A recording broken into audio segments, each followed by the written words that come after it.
میں اندھا ہوں اور آپ کی بات سمجھ چکا ہوں، اس کے لیے کون سا عمل کروں کہ میری نظر واپس؟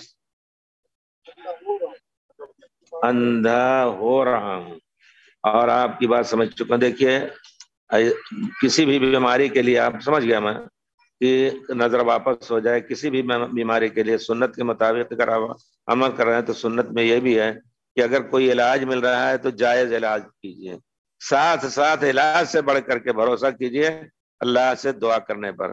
دعا کریں انشاءاللہ اللہ تعالیٰ واپس کر دے گا۔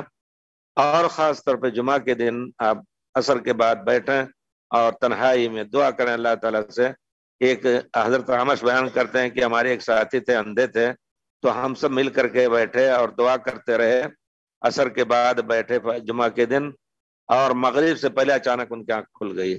تو اللہ پر ایمان لا کر کے، اور جمعہ ہر ہفتے میں جمعہ کے دن ایک ایسی گھڑی ہے کہ اس میں اللہ تعالیٰ سے دعا کی جائے تو اللہ تعالیٰ قبول کرنے کا وعدہ کیا ہے۔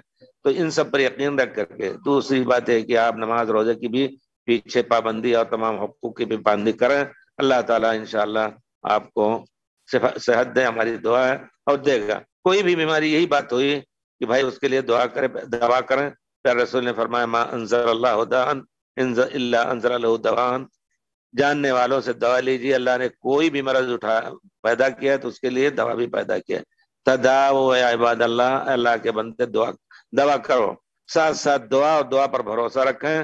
لیکن مرض کے بارے میں خصوصیت یہ ہے کہ اگر آدمی صرف اللہ پر بھروسہ کر کے اسباب دنیا چھوڑ رہا ہے تو جائز ہے، لیکن دوسرے اسباب میں کھانے پینے کے اس میں بیٹھ جائے، ہاتھ پیر بٹور کے، جائز نہیں۔ صرف دوا کے بارے میں نص آیا ہے۔